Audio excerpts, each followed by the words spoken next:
Quero dizer para o irmão que é muito bem-vindo aqui no nosso meio. Fique à vontade, o Senhor possa nos abençoar. Nós estamos tratando aqui de um assunto muito especial. São as 7 igrejas do Apocalipse. Nós não estamos querendo interpretar o Apocalipse, nem estamos querendo desvendar o mistério do Apocalipse. Meu objetivo é utilizar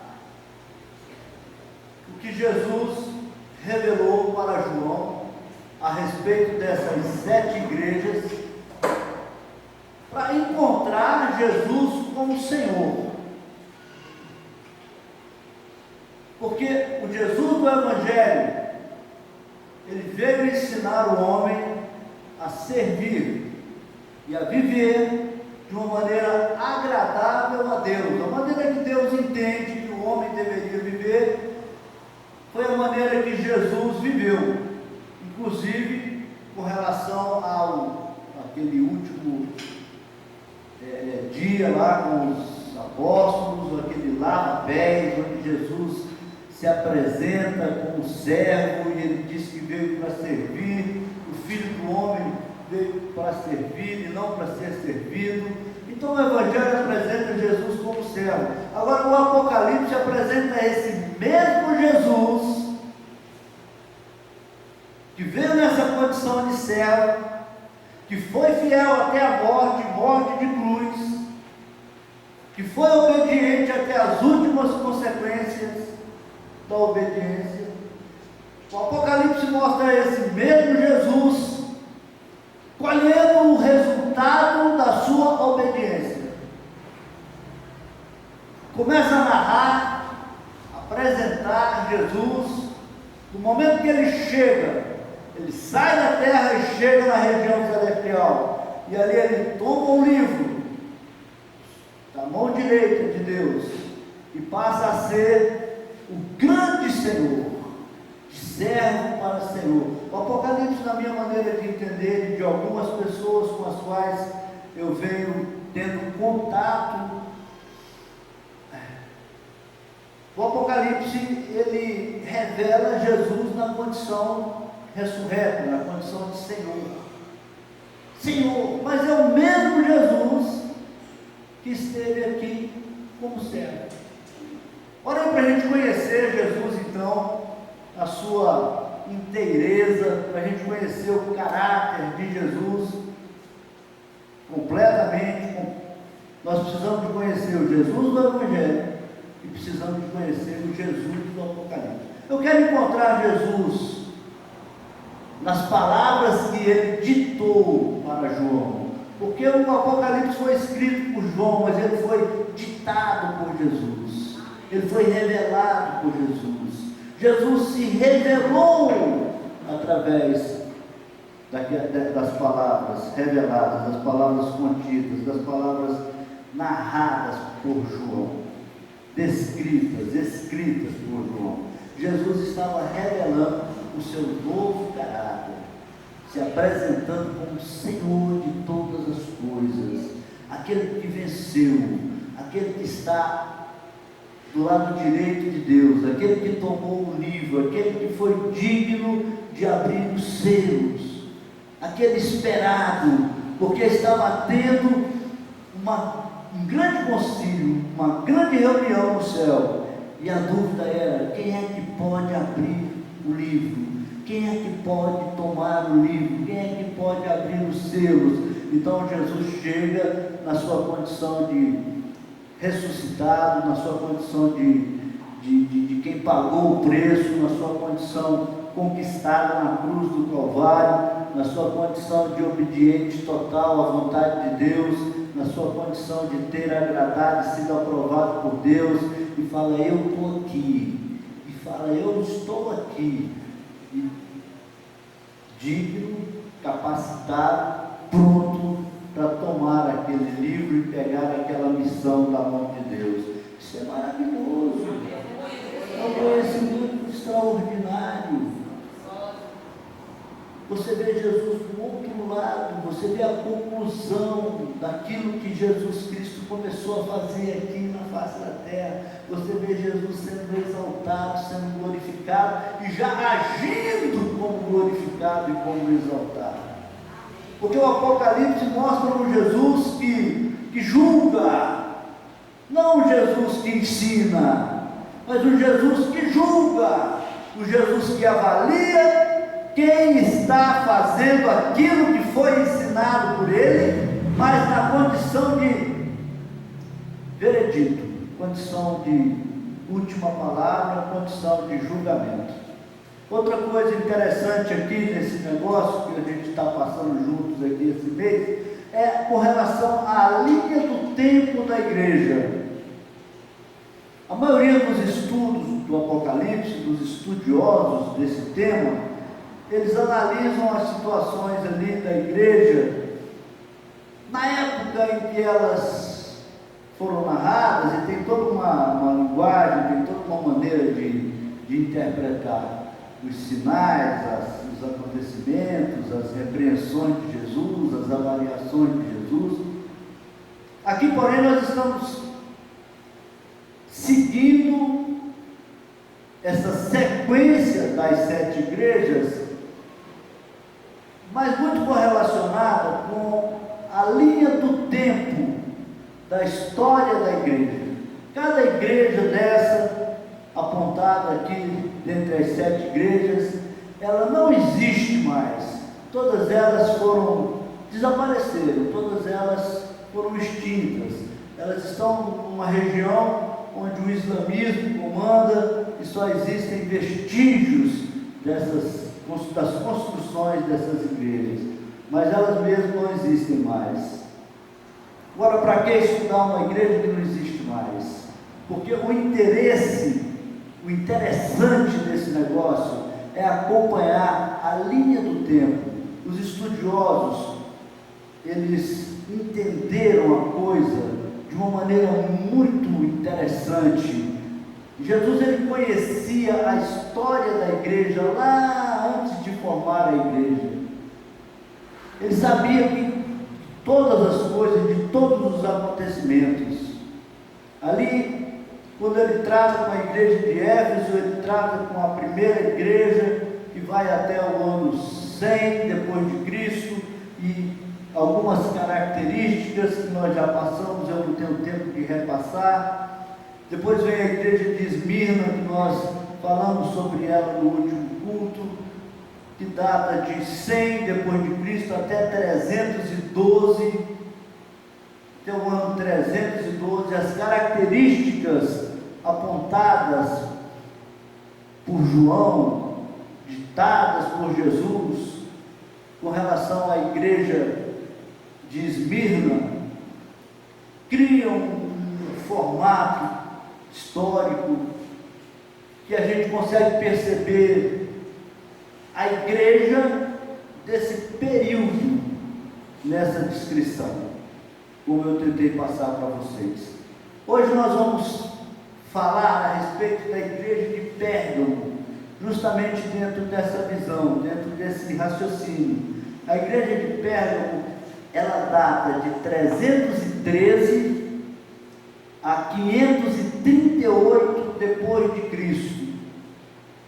313 a 538. Ela inicia com um decreto, um edito do imperador Constantino, onde ele torna tolerável. Ele diz que os cristãos, o cristianismo, iria ser tolerado por Roma. Ele torna o cristianismo tolerável para os romanos. Então aí em 313 começa um novo período na história da igreja, que eu poderia chamar até mesmo de plano B do diabo contra a igreja. O plano B.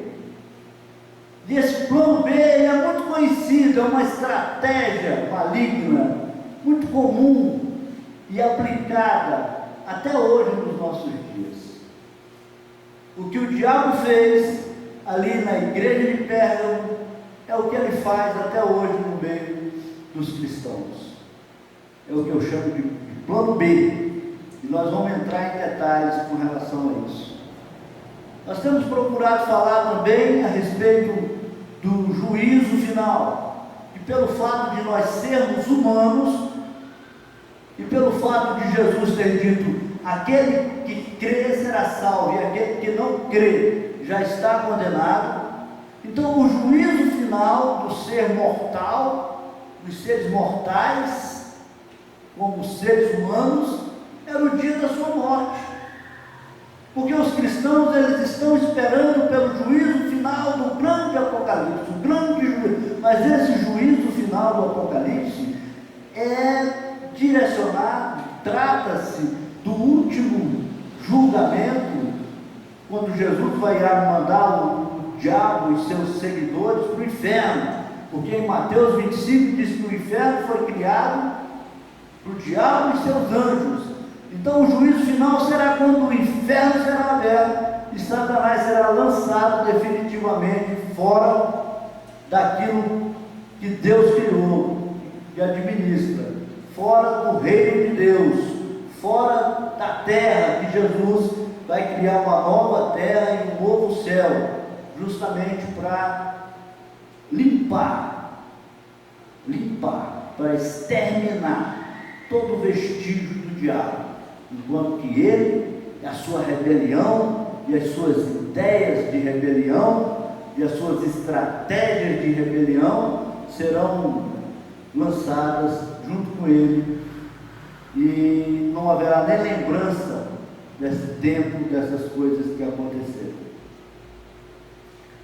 Juízo final, então, dentro desse conceito, não diz muito respeito aos seres mortais. É uma coisa boa da gente saber que vai acontecer, como vai acontecer, mas é interessante a gente saber que o nosso juízo final é no dia da nossa morte, porque se a gente não tiver aprovado pelo Senhor no dia da nossa morte, então não terá outra chance, não haverá outra chance. Então nosso juízo final é no nosso último momento de vida que acontece, e eu acho isso muito importante, porque Jesus disse para os seus discípulos em João 17, como foi lido aqui no primeiro dia, ele disse: olha, a minha oração aqui, Pai, é onde eu estiver, que eles estejam comigo. Então, se você estiver com Cristo, se você estiver aprovado por Deus, se você estiver firmado na fé em Jesus, se você estiver produzindo fruto, se você estiver cumprindo as exigências do Evangelho, então, independente de quando será o arrebatamento, independente do juízo final, você estará onde Jesus estiver. E eu acho que isso é que é interessante para nós, seres humanos, seres mortais. Não adianta a gente ficar questionando, se preocupando com coisas grandiosas. O juízo final, o arrebatamento vai ser aqui, vai ser acolá, vai ser antes disso, vai ser depois daquilo.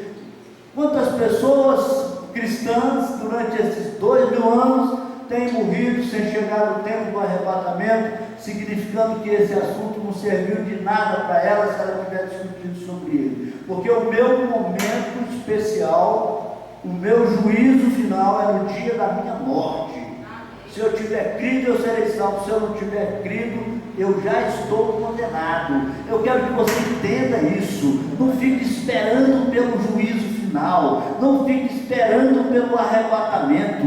Não fique esperando por essas coisas. Porque nós temos que entender a nossa condição. O Vavá estava me dizendo uma experiência que ele teve com uma pessoa que faleceu ali na presença deles praticamente. Uma pessoa jovem, acometida por uma enfermidade, e eles foram chamados lá, ele e a esposa dele. Então eles pregaram o Evangelho para aquela pessoa que estava cansada de ouvir o Evangelho, de rejeitar o Evangelho, e nesse dia ali, na iminência daquele momento, na iminência da morte, esse dia foi ontem, essa pessoa aceitou Jesus e logo a seguir morreu. Então é isso que é interessante para nós. O nosso juízo final é no dia da nossa morte, é no último momento de vida.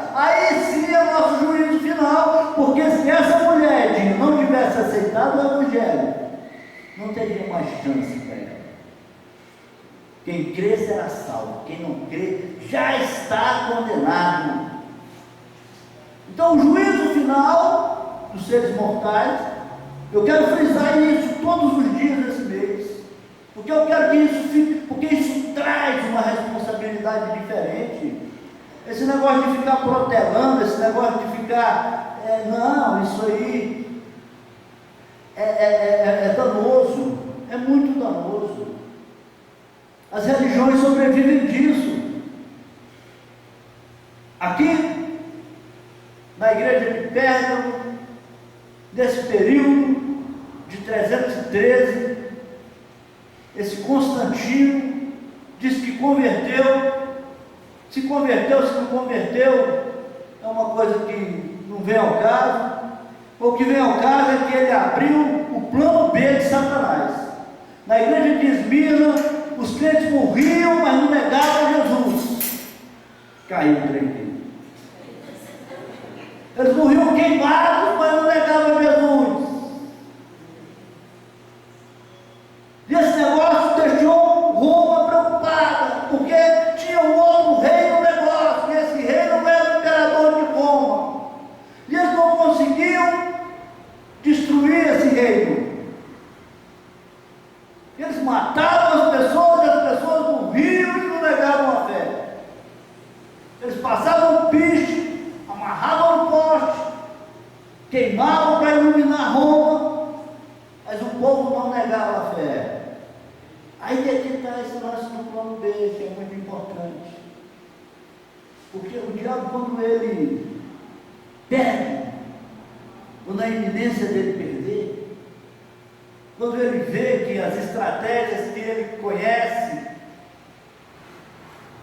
que aquilo que ele está fazendo não está dando resultado, aí ele deixa de confrontar e tenta acompanhar, e tenta abraçar, e tenta se aproximar.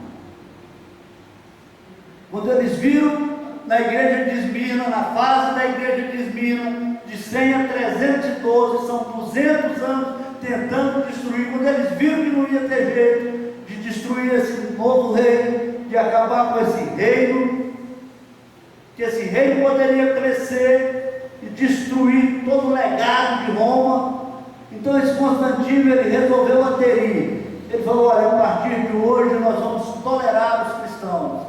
E aí então eles pararam de matar os cristãos da forma como eles mataram.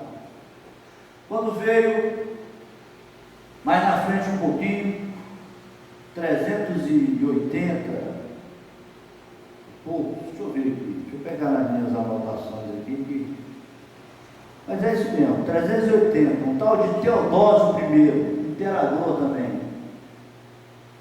Ele achou interessante o que estava acontecendo, 50 anos depois.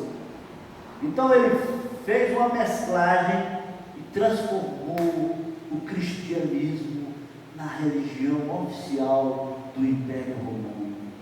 Você imagina? Esse é o plano B, que eu disse que Satanás aplica até hoje no meio da igreja. Você pode reparar, eu conheço muito disso. Quando as pessoas chegam na igreja, nessa igreja já chegaram alguns assim, uma situação difícil, e aí começa a orar, a pastora aquele começa a orar, Deus começa a manifestar, e essa pessoa às vezes busca 1 ano, busca 2 anos, ali naquela humildade, dizendo: Senhor, eu vou te servir, abre uma porta para mim, que eu vou ser dizimista da sua casa, eu vou contribuir, eu vou ajudar a obra, eu sou crente, o Senhor sabe que eu sou crente. E aí a pessoa recebe a bênção, Deus abre uma porta, mas não vai 2 meses, não vai 2. Vocês lembram do último? Lembra? Foi só arrumar um empreguinho de ganhar uns R$2.000 por mês aí, ou 3, sumiu o homem. Porque o diabo começa a colocar assim, ó: foi a sua fé, ser inteligente, foi a sua fé venceu, E você vai conquistar muito mais coisas, porque você é grande. As pessoas não te entendiam, mas agora elas estão vendo o seu valor. Foi isso, simplesmente isso que aconteceu na história da igreja. Eles viram que não ia vencer. A igreja de Esmirna não sucumbiu diante da pressão da morte. Então agora eles tornaram o cristianismo a religião oficial do Império Romano. E aí entra em cena um tal de Balaão. Deixa eu ler aqui o texto, fica mais igreja de Pérgamo. Olha só, esse tal de Balaão, eu vou explicar o tal de Balaão. Balaão, vocês já ouviram falar em Balaão? Ali no Velho Testamento. Balaão, ele tinha uma sabedoria de profeta. Ele era um cara muito sábio, ele era um profeta. Deixa eu ver a referência aqui, por favor.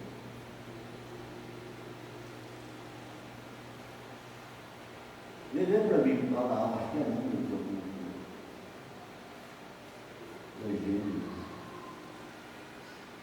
E aí Balaque, rei de Moabe, ele temeu pelo que os judeus estavam fazendo ali naquela região.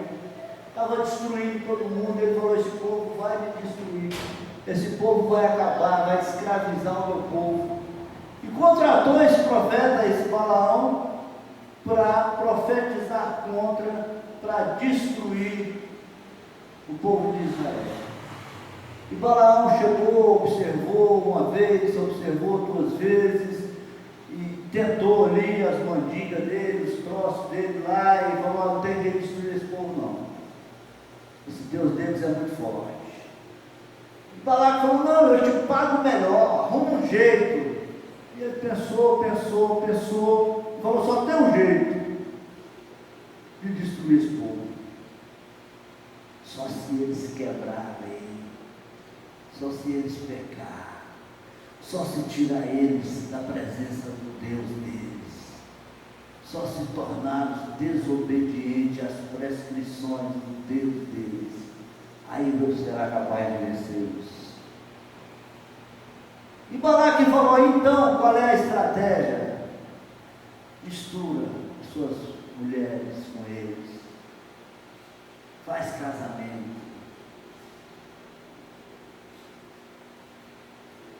porque eles podem casar só entre eles. Coloca as meninas lá, as bonitinhas, vai dar certo. E aí, quando eles estiverem envolvidos com elas, apaixonados por elas, coloca eles para participarem das festas dos seus deuses. Porque uma coisa é você pecar, pecado Deus perdoa. Outra coisa é a idolatria, quando a pessoa começa a adorar outros deuses, quando a pessoa começa a gostar mais do mundo do que da igreja, quando a pessoa começa a gostar mais de si mesmo do que da palavra de Deus, quando a pessoa deixa de amar a Deus sobre todas as coisas, quando a pessoa deixa de observar os mandamentos do Senhor e começa a observar culturas pagãs, modismos pagãos, porque aí não tem como consertar. Então coloca as mulheres, mistura ali, cria um sentimento e depois pega essas mulheres e coloca através delas os seus ídolos no meio do arraial dos judeus, no meio do povo, que aí eles vão pecar, Deus vai desproteger, vai tirar a força deles e você poderá vencê-los. Essa é a estratégia de Balaão, e essa é a estratégia do próprio Satanás contra a igreja nos dias de hoje, inclusive. Esse liberalismo, essa essas igrejas muito liberais, que pregam o Evangelho da graça. Deus te ama do jeito que você é, do jeito que você fizer, Ele te aceita, e você está salvo só porque você creu em Jesus.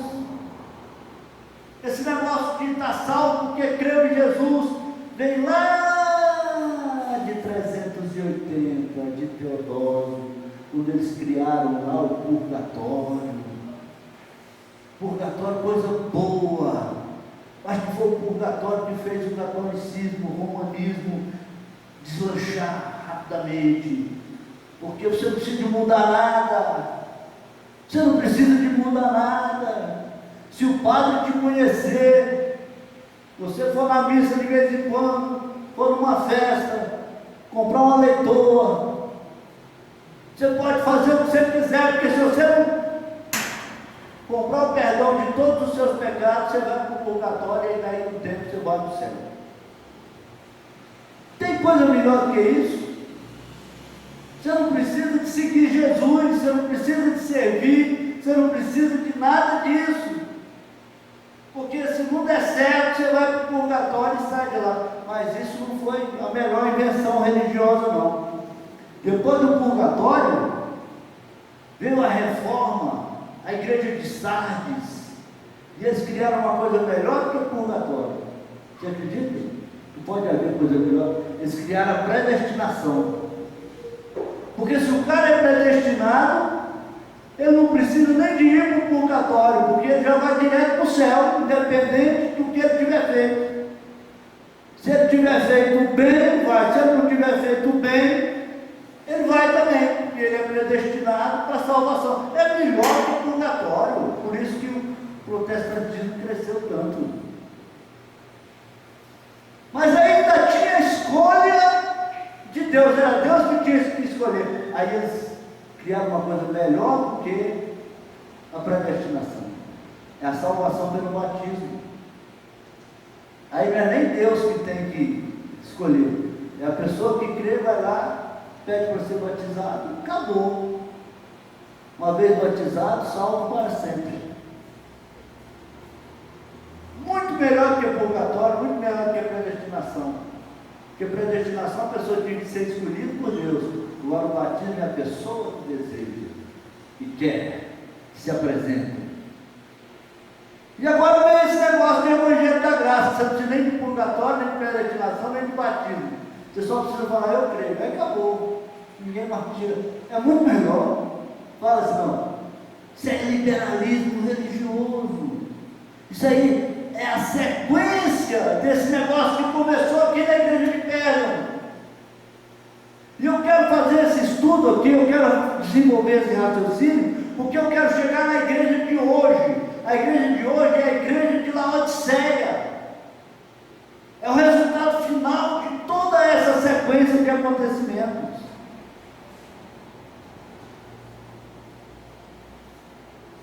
É o resultado final de toda essa estratégia de afastamento de Deus. Na linha do tempo, depois de Pérgamo vem Tiatira. A igreja de Tiatira, ela tem um reinado de aproximadamente 1000 anos, é a igreja romana, a igreja católica romana, já estabelecida, com todas as suas peculiaridades, seus deuses, seus anjos, seus ídolos. Você já não consegue enxergar mais Jesus, porque Jesus ele só trata com o Papa, e aí o Papa toma conta do resto.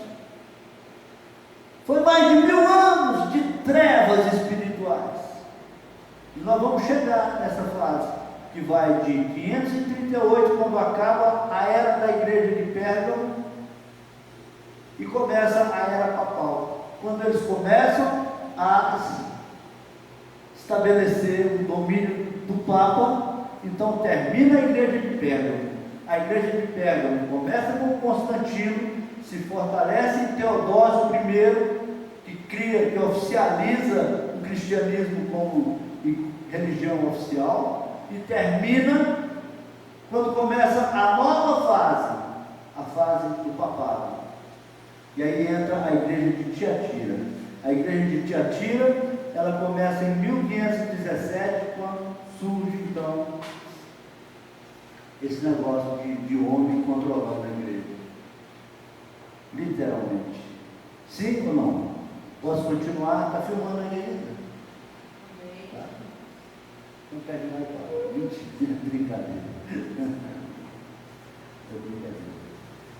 Agora eu vou ler o texto para que você possa entender, dentro desse raciocínio, o que está registrado aqui na igreja de Pérgamo. Diz assim: ao anjo da igreja de Pérgamo escreva o seguinte: esta é a mensagem daquele que tem a espada afiada de dois lados. Você lembra? Vê para mim, por favor, Hebreus 4:12. O apóstolo Paulo falou dessa espada afiada de dois gumes. Ela está apta a dividir a carne, a alma do espírito. Ela vai mais fundo da alma e do espírito, vai até o íntimo das pessoas e julga os desejos e pensamentos do coração delas. Então, ele abre o texto com essa mensagem, que ele é capaz de penetrar nas profundezas do homem, é capaz de entrar na divisão da alma e do espírito, é capaz de desvendar as intimidades do sentimento, da sentimentalidade humana.